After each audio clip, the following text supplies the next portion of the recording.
Hello class, welcome to our first lockdown class of Monday, week 6. I'm sure it's strange for us all to find ourselves back under lockdown again. Quite frustrating. However, we still need to make the most of the situation.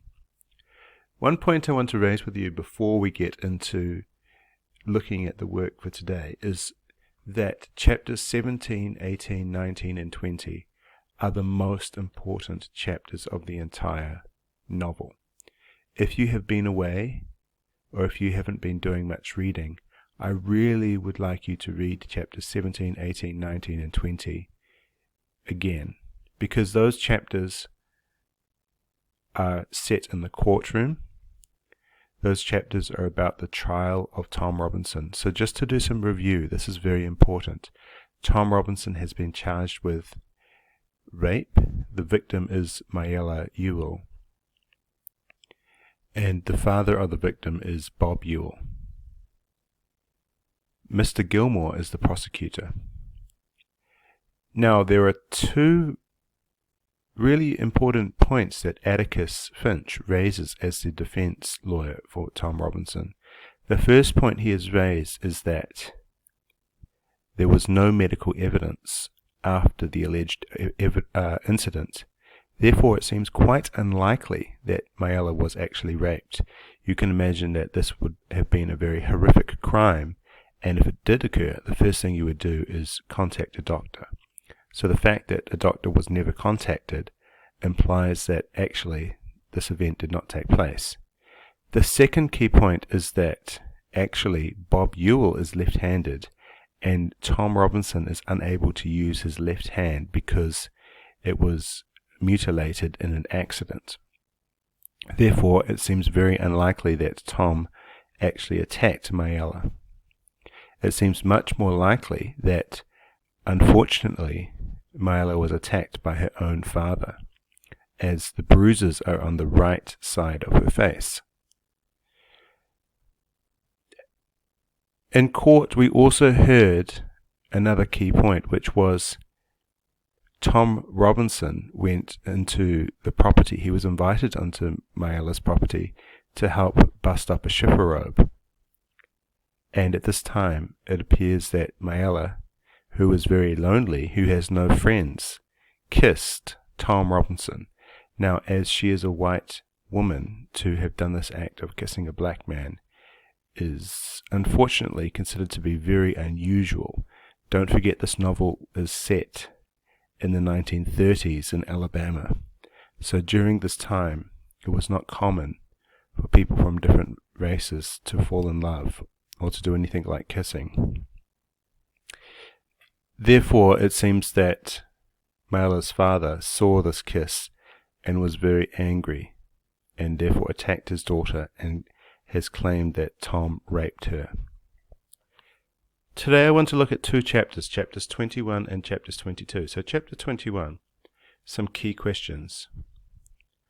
What simile does Scout use to describe the jury? Page 217.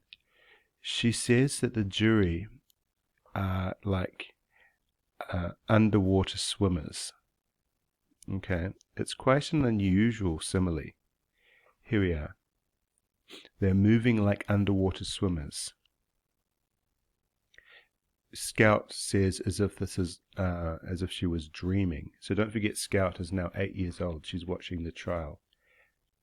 And the second question there is, why does a jury never look at a defendant it has convicted? Scout suggests that it's quite awkward for the jury to look at the person that they have convicted. Okay? A jury never looks at a defendant it has convicted. And when this jury came in, not one of them looked at Tom Robinson. Okay. So they find Tom to be guilty of this crime. Now, this is obviously quite upsetting for Atticus and for the children. However, on page 218, there's the answer to the third question there. Why did the black people stand up when Atticus is walking? And this is important because they respect Atticus. So the Reverend Sykes, I can't pronounce that properly, but I imagine it's Reverend Sykes. He is a black man, okay? And he tells Scout, so Scout's real name is Jean Louise, he says, stand up. So this is an imperative, a command. He says, stand up, your father's passing. So why do many of the black people stand up in court? I suppose it's a sign of respect. It's the same at Auckland Grammar School. Think about it, when we have assembly, we stand up when the principal walks up on stage. So it's important to show respect. And the black people in the courtroom have seen that Atticus is very brave, he's courageous, he's a great speaker, he's very logical, he's thoughtful, and he's worked very hard for Tom Robinson. Now, on page 219, chapter 22, how does Atticus respond to the verdict? So the children are very, very upset about this, okay? Scout is 8 years old, as I have mentioned. So it's very frustrating for her, the fact that her father, as a defense lawyer, has lost this trial. But what does Atticus say? Page 219. It's not time to worry yet, Atticus reassured him, and he went to the dining room. We're not through yet. There'll be an appeal. You can count on that. What is an appeal? It's when you go to another judge in a different courtroom and you say that there was a mistake or some error with the previous trial. So Atticus is optimistic. Even under very difficult circumstances, he's still thinking of his next move. This shows why he's a great hero. Page 221.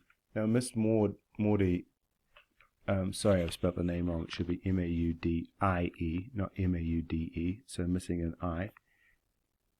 She is the neighbor, and she's explaining to the children about Atticus. And she says, a fantastic quotation, page 221, halfway down. I simply want to tell you that there are some men in this world who were born to do our unpleasant jobs for us. Your father's one of them. So I'll repeat that quotation. I simply want to tell you that there are some men in this world who were born to do our unpleasant jobs for us. Your father's one of them. That's a fantastic quotation. Okay. The reason why it's a fantastic quotation is it's not just Scout thinking that her father is important or inspiring or wise or clever. Instead, it's another adult explaining how she thinks that Atticus is a hero. So, one of the key ideas of the book is that Scout has to grow up. She has to learn how to understand the world of adults. And she can do that by trusting people like Miss Maudie. Let's remember as well, Miss Maudie is the woman whose house burnt down earlier on in part 1. And when there was a fire, we might remember that Boo Radley came along and put the blanket over the children. Now, on pages 222 and 223, we have an interesting speech about clowns by Dill. Now, don't forget that Dill is the friend of Jem and Scout, so obviously he is still a child. Now, at the bottom of 222, Dill says that he wants to become a clown when he grows up. And he says, I'm going to be a new kind of clown. I'm going to stand in the middle of the ring and laugh at the folks. Okay? So what is he saying? He's saying, normally, people go to the circus, people pay their money, and people like to laugh at the clowns. The clown is the one doing something silly. The clown is doing something absurd. Okay, the clown is entertaining. The clown is ridiculous. However, Dill is using the clown as a sort of metaphor and laughing at the audience instead. So you can think of the audience at the circus are sort of like the jury. Okay, what do I mean by this? I mean it in the sense that the jury are foolish. The jury did not listen to the evidence. They were not impartial. They couldn't understand that Tom Robinson was telling the truth. Okay, therefore they have made the wrong decision. They have acted in a ridiculous manner. So Dill is giving a sort of metaphor. The jury have become clowns here. That's the point he's raising. Sort of a strange metaphor, but I think it's quite interesting. Alright, so I want you to write down the answers to these questions, and when we come back to school, I want you to show me your red books. It's really important that you have these questions and these answers. I'm also going to repost the questions for chapters 17, 18, 19 and 20 because I want you to have those questions. Some of you were away. If you were away, please, please, please make sure that you have those questions down. Those chapters are so important. Thank you very much.